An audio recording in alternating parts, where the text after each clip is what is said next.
بسم اللہ الرحمن الرحیم۔ معزز ناظرین، السلام علیکم۔ قرآن و حدیث چینل کے دیکھنے اور سننے والے میرے انتہائی قابل قدر عزیزوں، ایک نئی ویڈیو کے ساتھ آپ کو آپ کے اپنے معلوماتی چینل میں ایک مرتبہ پھر خوش آمدید۔ دوستو، قرآن مجید کا مطالعہ کریں تو پہلے پارہ سے لے کر آخری پارے تک فرشتوں کا تذکرہ ملتا ہے۔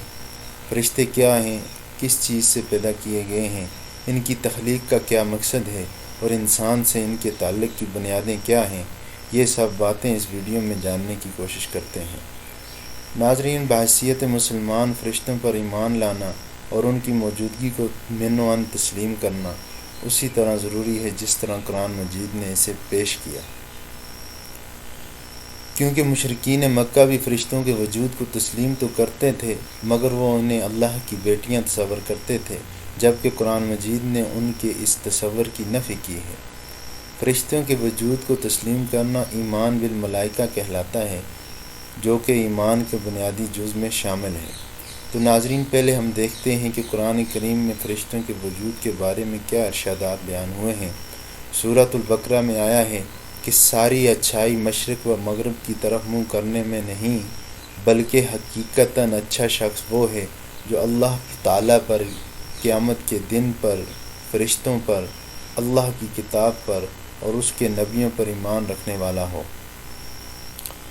دوسری جگہ سورۃ الحج میں ہے، خدا فرشتوں میں سے اپنا پیغامبر منتخب کرتا ہے۔ فرشتے اللہ تعالیٰ کی مخلوق ہیں اور اللہ کے بتائے ہوئے کاموں پر متعین ہیں، یعنی وہ سب اس کے باعزت بندے ہیں، کسی بات میں اللہ پر تکرار نہیں کرتے بلکہ اس کے فرمان پر کاربند ہیں، اس کی نافرمانی نہیں کرتے، نہ عبادت سے سرکشی کرتے ہیں، نہ تھکتے ہیں، دن رات اللہ کی تسبیح بیان کرتے ہیں اور ذرا بھی سستی نہیں کرتے۔ دوستو، فرشتوں کی تخلیق کب ہوئی، اس بارے میں قرآن کریم کے مطالعہ سے یہ معلوم ہوتا ہے کہ فرشتوں کی تخلیق انسان سے پہلے ہوئی، البتہ کس قدر پہلے ہوئی اس کا تعین کسی کتاب میں موجود نہیں۔ حضرت آدم علیہ السلام کی تخلیق کے بعد فرشتوں کو حکم ہوا کہ وہ آدم علیہ السلام کو سجدہ کریں۔ اس سے ظاہر ہے کہ فرشتوں کی تخلیق انسان سے پہلے ہوئی۔ البتہ فرشتوں کی تخلیق کس چیز سے ہوئی، اس حوالہ سے ہمیں حدیث پاک سے معلومات ملتی ہیں۔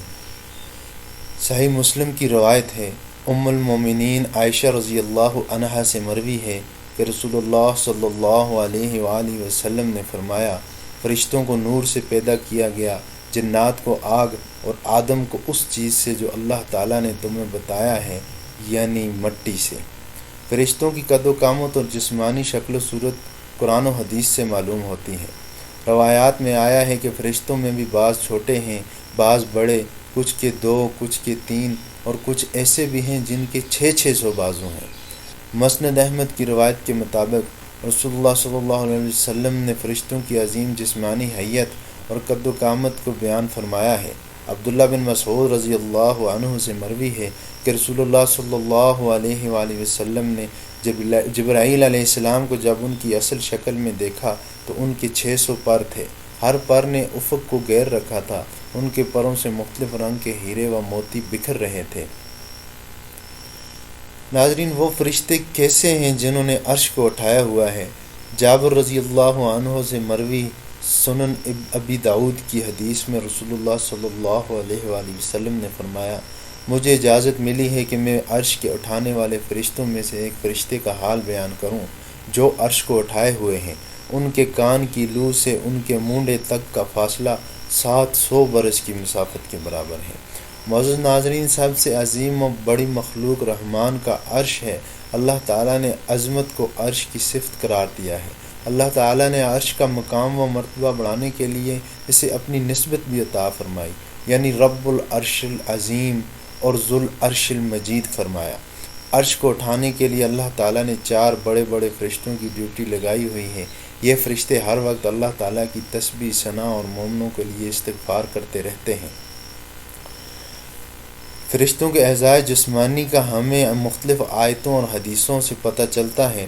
فرشتوں کے ہاتھوں کو قرآن اس طرح بیان کرتا ہے کہ ترجمہ، اگر آپ اس وقت دیکھیں جب کہ یہ ظالم لوگ موت کی سختیوں میں ہوں گے اور فرشتے اپنے ہاتھ بڑھا رہے ہوں گے کہ ہاں اپنی جانیں نکالو، اسی طرح فرشتوں کی ہتھیلیوں کا ہمیں مسند احمد کی اس حدیث مبارکہ سے معلوم ہوتا ہے۔ ابو ہریرہ رضی اللہ عنہ بیان کرتے ہیں، ہم نے عرض کیا یا رسول اللہ صلی اللہ علیہ وآلہ وسلم، جب ہم آپ کو دیکھتے ہیں تو ہمارے دلوں میں نرمی پیدا ہو جاتی ہے اور ہمیں آخرت کی یاد آتی ہے، لیکن جب واپس لوٹتے ہیں تو دنیا میں مگن ہو جاتے ہیں۔ رسول اللہ صلی اللہ علیہ وآلہ وسلم نے فرمایا، اگر تم لوگ ہر وقت ویسی ہی ہو جاؤ جیسے کہ میرے پاس موجودگی کے وقت ہوتے ہو تو فرشتے اپنی ہتھیلیوں سے تم سے مصافحہ کریں اور تم سے ملنے تمہارے گھروں میں پہنچنے لگیں۔ رسول اکرم صلی اللہ علیہ وآلہ وسلم نے فرمایا، سنن ابو داؤد کی روایت ہے، مجھے اجازت ملی ہے کہ میں عرش کے اٹھانے والے فرشتوں میں سے ایک فرشتے کا حال بیان کروں جو عرش کو اٹھائے ہوئے ہیں۔ ان کے کان کی لو سے مونڈے تک کا فاصلہ 700 برس کی مسافت کے برابر ہے۔ اس حدیث مبارکہ سے معلوم ہوا کہ فرشتوں کے کان اور کندھے بھی ہیں۔ فرشتوں کی آنکھوں کا تذکرہ بھی پیارے آقا محمد مصطفیٰ صلی اللہ علیہ وآلہ وسلم کی اس حدیث مبارکہ سے پتہ چلتا ہے۔ ابو ہریرہ رضی اللہ عنہ سے مروی ہے، رسول اکرم صلی اللہ علیہ وآلہ وسلم نے فرمایا، صاحب سور یعنی اسرافیل علیہ السلام جب سے اس کام پر متعین ہوئے ہیں، ان کی نظریں عرش پر ٹکی ہوئی ہیں کہ کہیں ایسا نہ ہو کہ ان کی نگاہ کہیں اور ہو اور انہیں سور میں پھونکنے کا حکم دیا جائے، گویا کہ ان کی دونوں آنکھیں چمکتے ستارے ہوں۔ معزز ناظرین، بعض فرشتے خوبصورت ہیں، بعض ڈراؤنے اور کچھ ہیبت ناک ہیں، البتہ فرشتوں کو اللہ تعالیٰ نے مجموعی طور پر خوبصورت پیدا کیا ہے۔ مسند احمد کی روایت میں ہے کہ نیک انسان کی روح قبض کرنے والے فرشتے کے بارے میں رسول اکرم صلی اللہ علیہ وآلہ وسلم نے فرمایا، نیک انسان کے پاس ایسے فرشتے آتے ہیں جن کے چہرے سورج کی مانند روشن ہوتے ہیں۔ بعض فرشتے انتہائی ڈراؤنے اور ہیبت ناک ہیں، چنانچہ منکر نکیر کے بارے میں حدیثوں میں وارد ہے کہ وہ سیاہ رنگ ہیں اور ان کی آنکھیں نیلی ہیں۔ انہی فرشتوں کے بارے میں عمر رضی اللہ عنہ سے مروی ہے کہ ان کی آنکھیں تانبے کی دیگچیوں کے برابر ہیں، دانت گائے کے سینگ کی طرح اور آواز بجلی کی کڑک کی طرح گرجدار ہے۔ فرشتوں کی تعداد کے بارے میں بھی ہمیں قرآن و حدیث سے پتہ چلتا ہے کہ فرشتوں کی تعداد بہت زیادہ ہے، جس کا علم صرف اور صرف اللہ کو ہے۔ ارشاد ربانی ہے، ترجمہ، تیرے رب کے لشکروں کو اس کے سوا کوئی نہیں جانتا۔ فرشتوں کی کثرت کا اندازہ صحیح بخاری اور صحیح مسلم کی اس حدیث سے لگایا جا سکتا ہے، جس میں اللہ کے نبی صلی اللہ علیہ وآلہ وسلم نے 7ویں آسمان پر موجود بیت المعمور کے بارے میں بیان کیا ہے کہ اس میں 70,000 فرشتے روزانہ نماز پڑھتے ہیں، اور ایک مرتبہ جو فرشتہ نماز پڑھ کر اس سے نکل جاتا ہے تو پھر کبھی داخل نہیں ہو پائے گا۔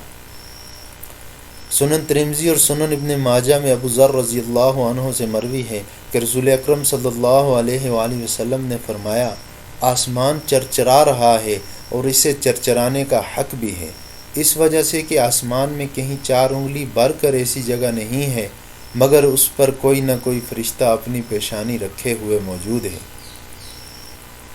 معزز ناظرین کرام، دنیا میں سب سے تیز رفتار روشنی کو تسلیم کیا جاتا ہے، جو کہ 1 سیکنڈ میں 186 میل کی رفتار سے چلتی ہے، لیکن فرشتوں کی رفتار اس سے کہیں زیادہ ہے، جس کو دنیا میں کسی بھی آلے سے ناپا نہیں جا سکتا، جس کا اندازہ اس امر سے لگایا جا سکتا ہے کہ رسول اکرم صلی اللہ علیہ وآلہ وسلم سے لوگ مسائل دریافت کرنے تشریف لایا کرتے، وہ اپنے سوالات سے فارغ نہیں ہوتے کہ جبرائیل علیہ السلام رب باری تعالیٰ کے پاس سے جواب لے کر حاضر ہو جاتے۔